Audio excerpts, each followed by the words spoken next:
Hey, in this episode, I interview Maor, a man who survived without eating food for a year. We talk about the Breatharian path. What is it? What are the advantages? Who can do it? And, of course, the usual spiritual business. Enjoy, and see you on the other side. Are you ready to get woke? Welcome to the Woke as F*** podcast with your host, Alex Lazarev. All right, welcome to the Woke as Fuck podcast. This is going to be a really interesting one.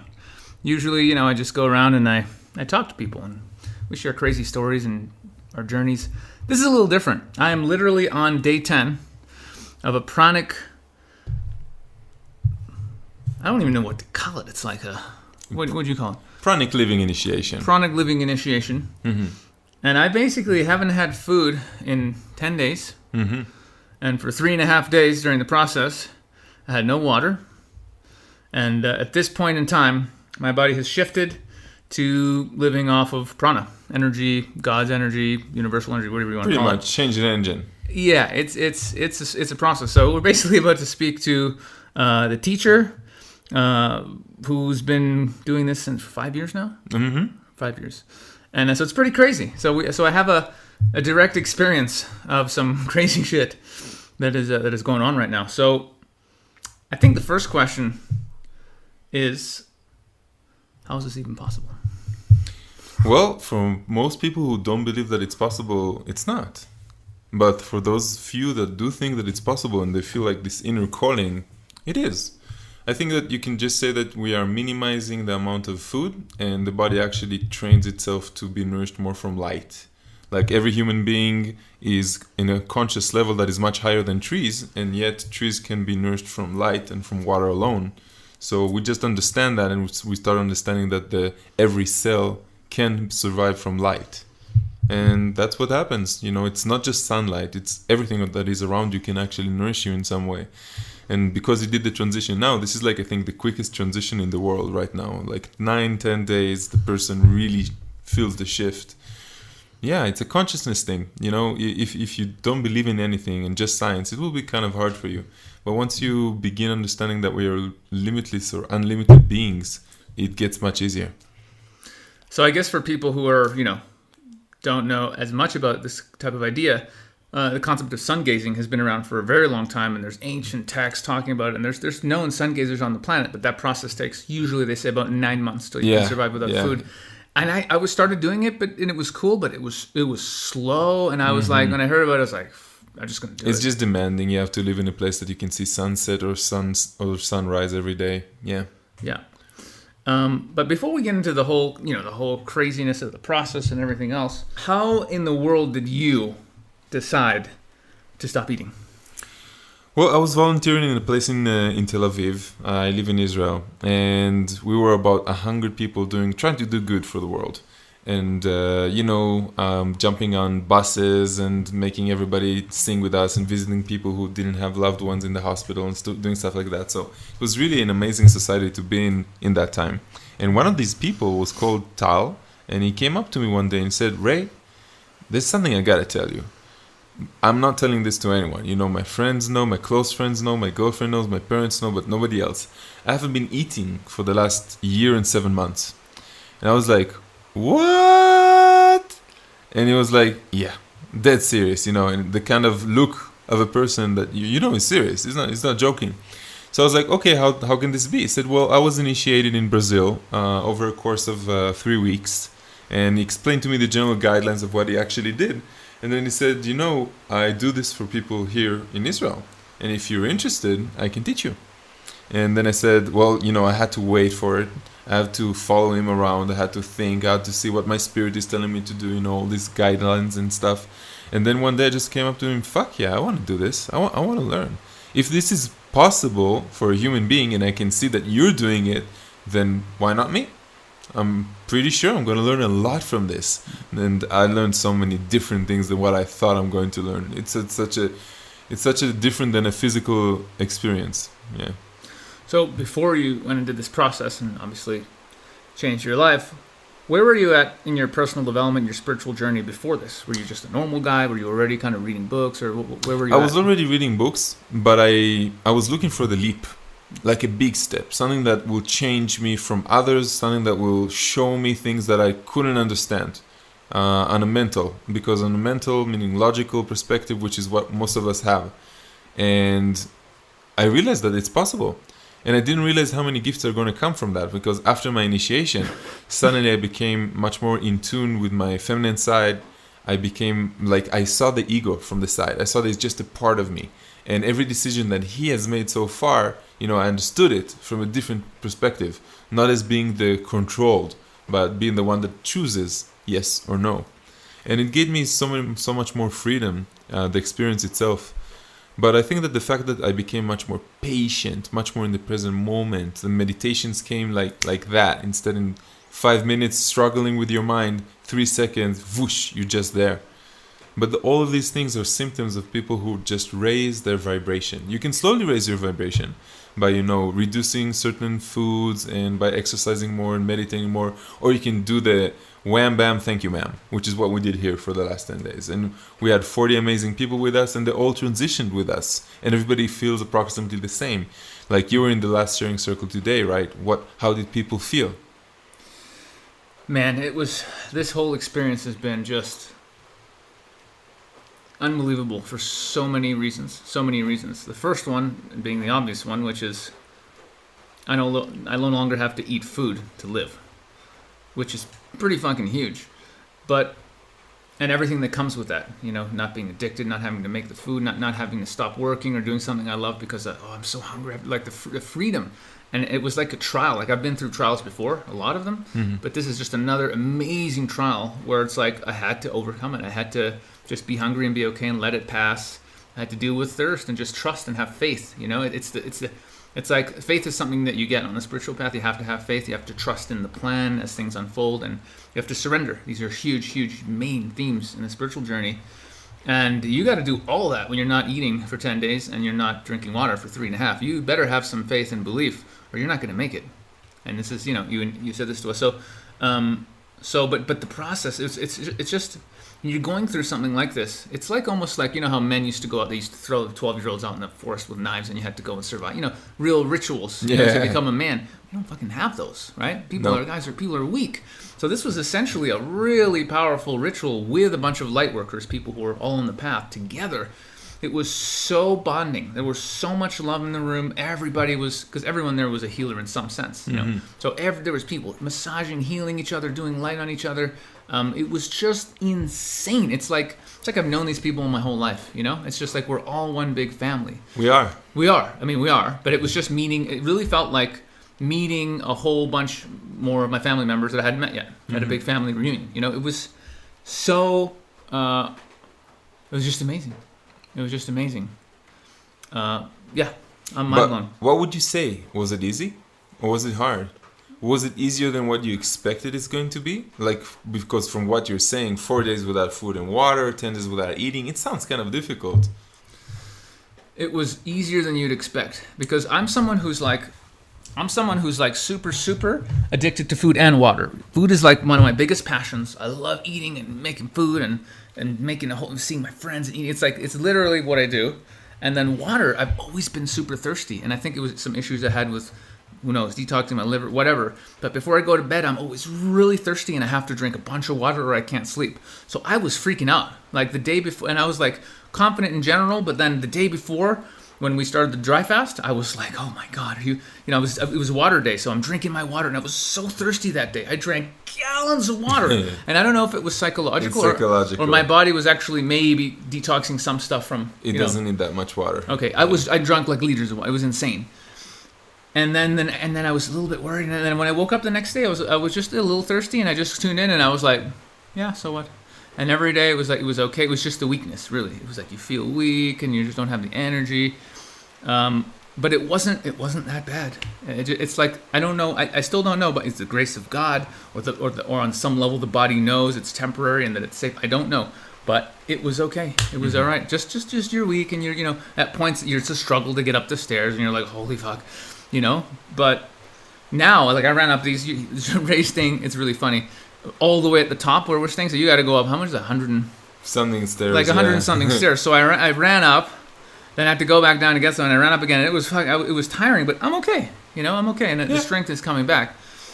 So it was definitely a challenge, but it wasn't as hard as you would think. It just wasn't. And I think now I really do believe anyone with the intention and the belief can actually do this. And easy. Yeah, it doesn't have to be a struggle. Let's talk a little bit about the potential, like the huge advantages this actually gives in life. Like, how has this really changed your whole daily existence? Well, we can split it into a few different categories. The first is health.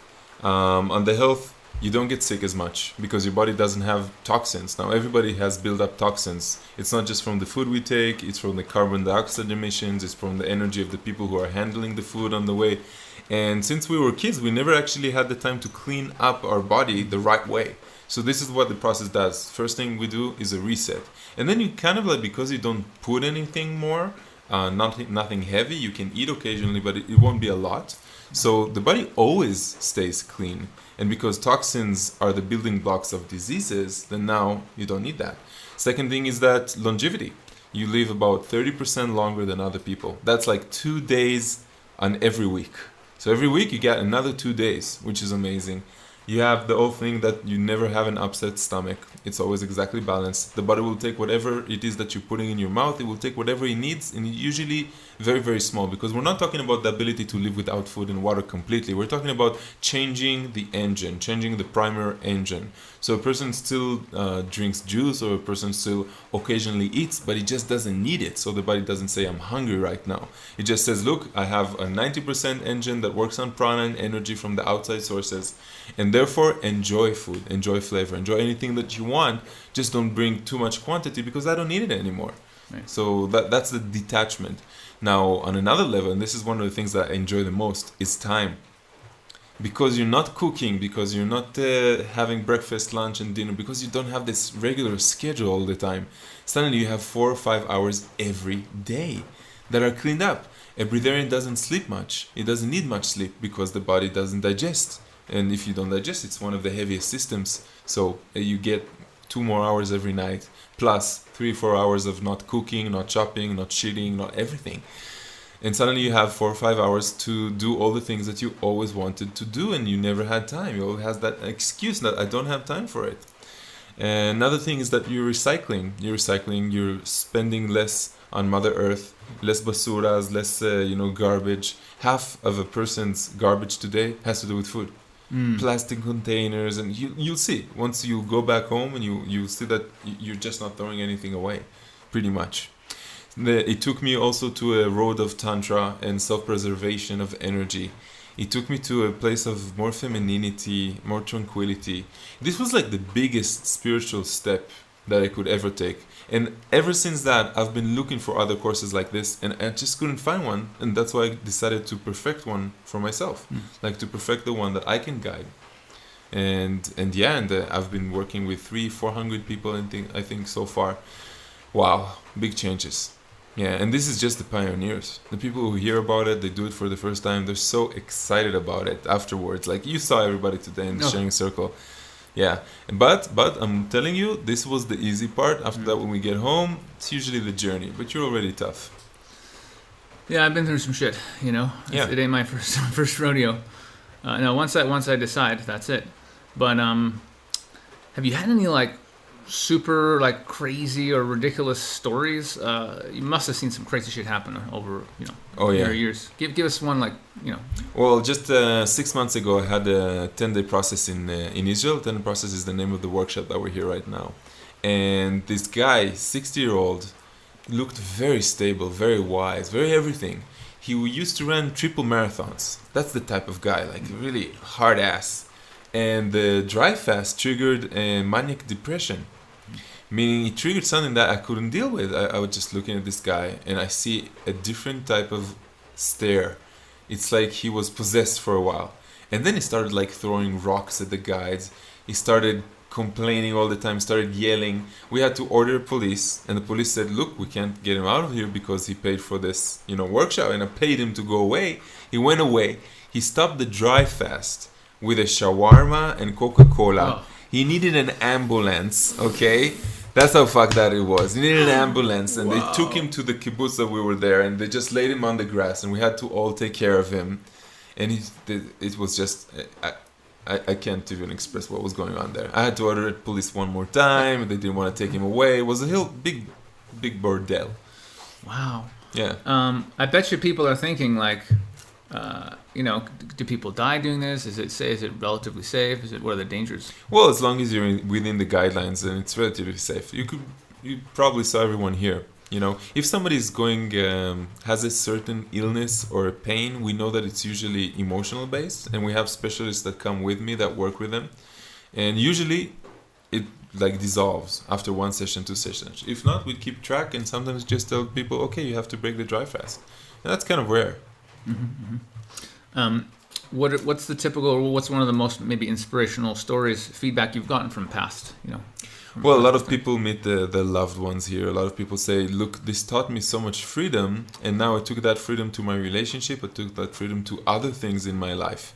Some people quit their jobs. Some people end a bad marriage after a very long time, because you come to a very, very high degree of understanding with reality, and you're not fighting reality anymore. And in order to sustain this high energy, you have to get rid of anything that doesn't serve your positivity and happiness. So you go back home and you see the story that you've been telling yourself all this time about this relationship, about this job, about this friend that takes away your energy, and you're like, no way, no more. That's it. I'm done. I don't need it. I don't need to tell myself the story. It's enough, and you start looking forward. You clean up whatever shit you had back home and you start a new life. It makes total sense because, again, everyone's just so high here. Like, a lot of people really released a lot of shit. Demons, fears, people were crying. I mean, a lot of stuff came out. So when you get to those high levels of, consciousness and high vibration, you just feel amazing. And I just can't imagine being around anyone that would drag me down. It's just like, I don't want it. Why when there's people like this I can connect with? It's just... And also, when you break that food addiction, and we're all so addicted to food, or we were, it really just opens you up to like, what else? What else am I assuming? What else am I taking for granted? Beautiful curiosity of a light worker that has been awakened. What? This whole place is not real? Food is not real? My physical body is an illusion? Or I don't really need energy that in the physical form? And then you start asking yourself a lot of shit. Yeah. It's very similar to, what I was doing for years, teaching guys how to, flirt with girls. It's like guys believe you have to go to a club and get drunk and spend money and do all this stupid shit to impress a girl, or buy a car and become a doctor, all this bullshit. And I was just like, no, you can just go be yourself and talk to her on the street and tell her she's cute and take her number. And it was like, no. It's like, yeah, you can. And so when guys started doing that and just breaking their fears and just going out, it was like it broke this whole reality of like, you have to be successful and have money, all this shit to get women. So guess what? They would go and be like, they would just start quitting their jobs. Fuck it. If I can meet a beautiful girl who's standing in front of a Starbucks and just talk to her and go and become her boyfriend. And they do that. If I can do that, I can fucking start a business. I can find another way to make money that I'm passionate about. I can find my purpose in life. So you're saying I can lose weight. You took care of one insecurity, and that taught them that they can do everything. Absolutely. So it was just a gateway. Just fixing one thing where you're like crushing one belief that you have completely, where your reality changes. You just go, well, wait a minute. Same thing. What else is possible? So we're really just shattering people's reality. It almost doesn't matter in which way. I did it in dating. You're doing it with addiction to food. Both are, huge. And I wonder who else is out there doing what we're doing in some other way completely that we haven't even thought of yet. That's what I've been looking for the last 4 or 5 years. Yeah, dude. I want to know. Keep me in the loop. I've taught people from probably almost 100 different countries, and I met a lot of people, and I've asked them about their own spiritual path, and so far I haven't found anything like that. Now, I'll tell you something crazy, and I'll talk about this on another podcast, but I've been collecting information, and I know for a fact, there's people on this planet, quite a few, that have activated their Merkaba light bodies, and they can travel around.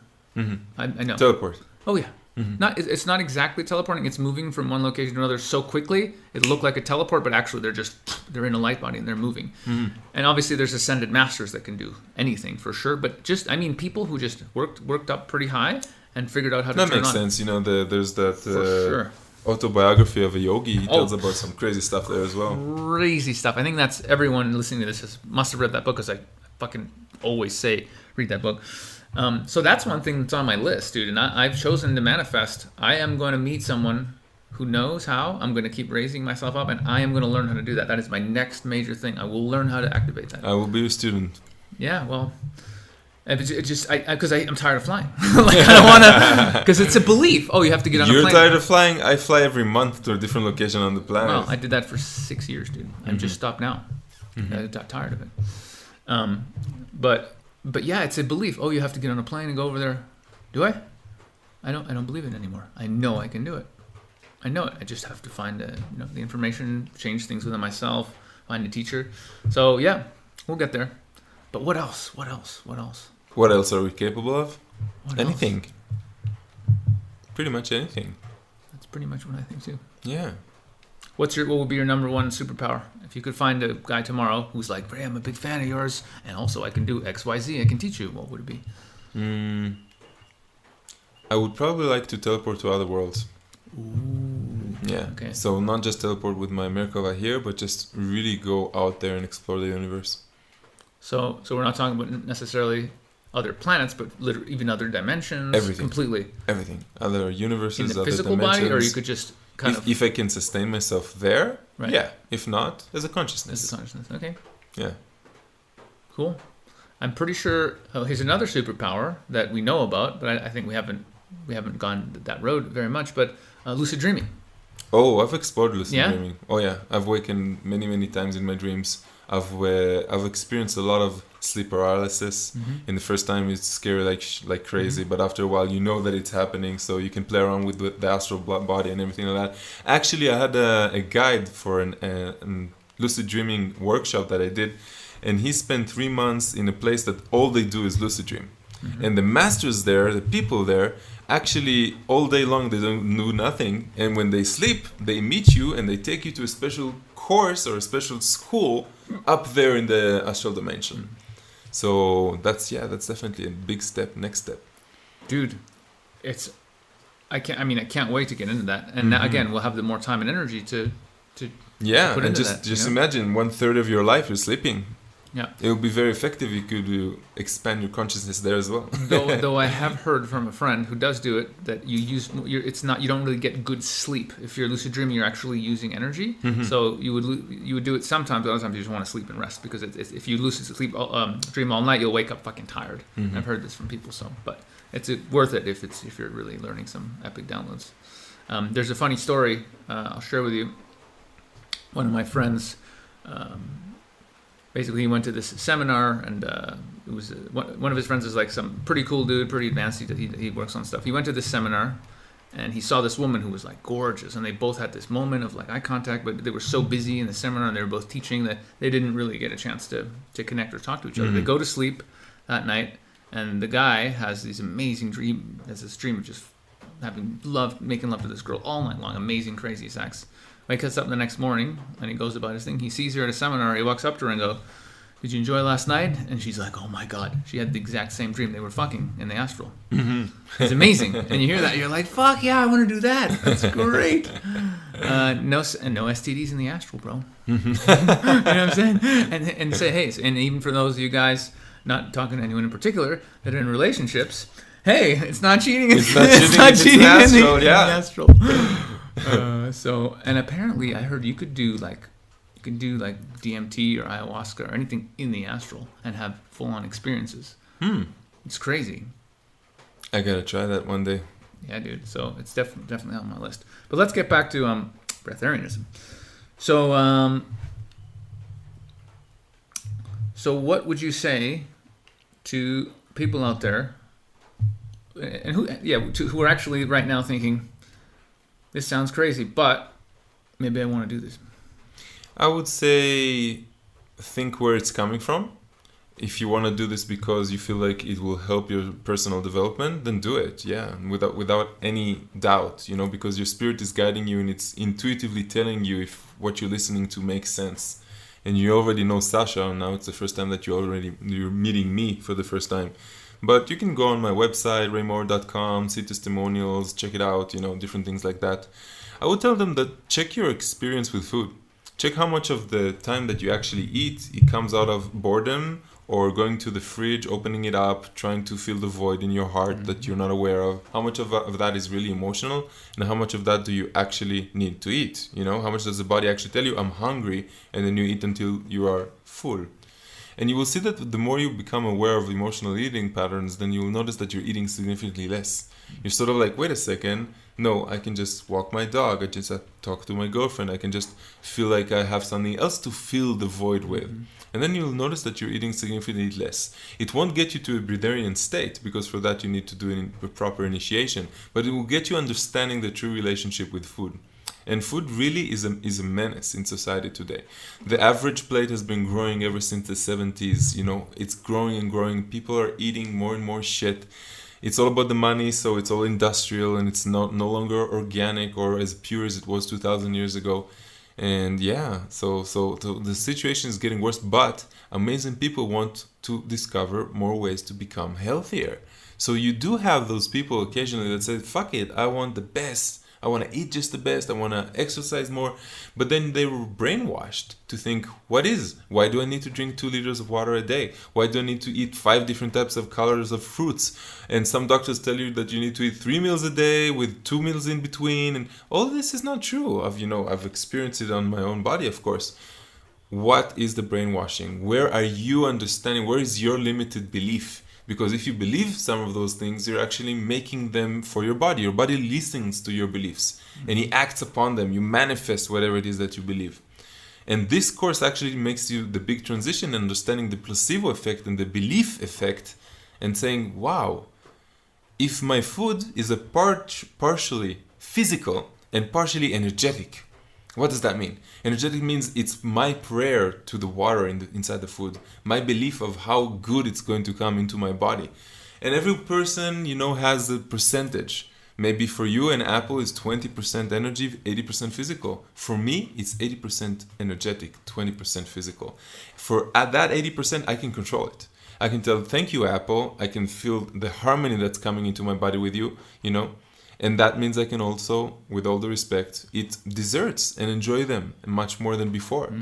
Eat crap sometimes. Dude, I just have to say, like so many times, like I'll have a little cheesecake or whatever, and it's delicious and I enjoy the taste, but it makes me happy, so I want to eat more because I want to feel happier. And you're coming from that place, like you're saying, of just I'm eating because I want to feel good, and it's and you think you have to and all this shit.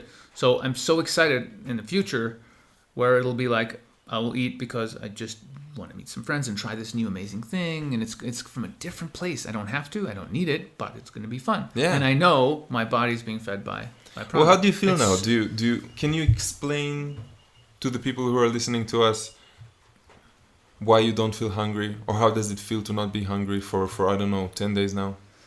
Yeah, and I just want to add a point before I forget. So much of it is when we were hungry during the course. I noticed when I'm at the pool and I'm breathing nature, I feel much better, so much better. When I was social with people, just joking around and hanging out, giving people massages. Even though I was giving people massages, I didn't feel hungry. I felt great. So I was being nourished by love and by prana. I wasn't thinking about it. And then after a while, you're just kind of like, you stop thinking like you need food to be happy or to be nourished. Nourishment is all around us. And this is, and I'm starting to feel that. And right now, no, there's no hunger. The last couple of days, like maybe today, it was like it wasn't even hunger. It was like this pang of like a memory. Like, oh yeah, the stomach it's just empty. It's just an awareness of, oh, my stomach is empty, but there's no hunger. 2 days ago there was, yesterday was some, but today I'm fine. I'm fine. And I'm weaker, but every day a little bit stronger. And I know like a week from now, 2 weeks, I'll be working out, I'll be doing my normal stuff. And it's crazy, dude. The only way I can really, really get the listeners to understand is, do you remember the times in your life that you were in love? You remember the times in your life that you worked on a project that you were really excited about and the whole day went by and you didn't really feel hungry?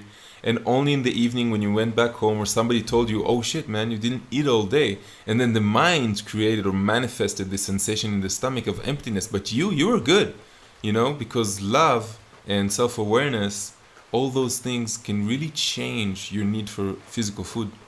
They really energize you. Yeah, it's so huge. And the point you said on the course was, it's like you're in love or you're happy or you're passionate about something, and at the end of the day, you look at your clock and go, oh, it's 7:00 and I haven't eaten. Oh, I have to eat. But you probably didn't have to eat. You're so charged up, you probably could have easily not eaten for a couple of days. But it's this programming. It's this programming. It is the programming, and we're just run by our stomach. for me, I could just feel it. It was controlling me, and I was slowly breaking from it and trying normal fasting and other things. And for a while, I was doing 1 meal a day, and I felt way better, dude. For a while, I had it down to like 2 hours, 3 hour windows. So I would just eat, and if I was still really hungry in 2 hours, I'd eat some more, and that would be it. And I'd wait a day, and my energy went through the roof. I felt fucking amazing. And this is like way next level. It's like you're fasting all the time. You're always fasting. It's like well, how do you? What can be even the next level from this? Well, I don't want anybody to be afraid that we're taking away fruit from you, because what you're getting here is much more worth it, And the transition itself begins with a workshop, and then I'm just giving guidelines to stay for about 6 weeks on just water, juice, tea, and stuff like that. And after that, every person can choose to eat whenever he wants to eat. So nobody's taking away food. It's just the necessity. That's what you learn here. And that's it's like a flip inside your mind.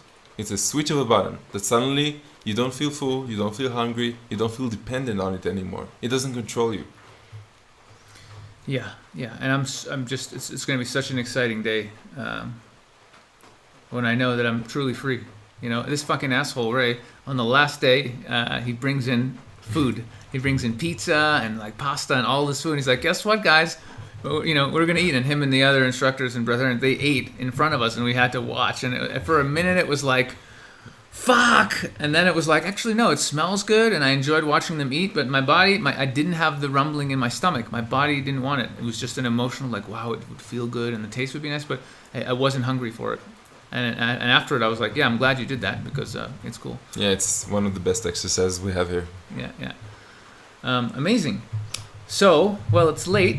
And you got to make your goodbye, so I guess we can keep it relatively short. So let people know your website, spell it out, because it's an audio podcast. So it's www.raymaor.com, and it has my whole schedule for 2018. I'm now beginning to build my schedule for 2019, and I'm all over. I got 2 places in the States this year, 1 more in Ecuador, in Spain, in everywhere, pretty much everywhere. So just find the place closest to you, and if you want to join a workshop, that'll be amazing. Yeah, and Ray, we're 2 Jews, businessmen, and I'm like, do you have an affiliate program? He's like, sure, yeah, I can give you. And Ray offered me $150 for every person that signs up, and I said, no, I was thinking about like, fuck it, I don't want any money. I just want people to go through this process, because it's going to change people's lives. So if it's cool with you, I'd like you to give that discount to any people that hear about it on the Woke as Fuck podcast. Just give them that discount, and just let me know, And we're definitely doing one in November in Ecuador again. In Vilcabamba again. Yeah, and because this place is super trippy high. It is awesome. And I'll be down here, assisting in some way, doing some seminar, and just being here to hang out with the new people and the old people. So come on down next year and stop eating. Awesome. Any last words of advice or wisdom for the people? Yeah. I have a really active YouTube channel. Visit it. Just search my name, Ray Maor, Google me. And there's a lot of advice there. Not about Breatharianism, but anything that has to do with our spiritual and consciousness evolution. And you'll find a lot of my tips there. Awesome. All right, brother. Well, thanks for the course. And I look forward to seeing you in the next one. Yeah. All right. Peace out. Love you guys. If any of you listeners wants to do his training, he will give you $150 off if you mention that you heard about it at the Woke as Fuck podcast or from Sasha. So yes, that's right. That was my entire affiliate commission. I hope you guys appreciate it, and send me lots of loves and prayers for doing that. Okay, peace out.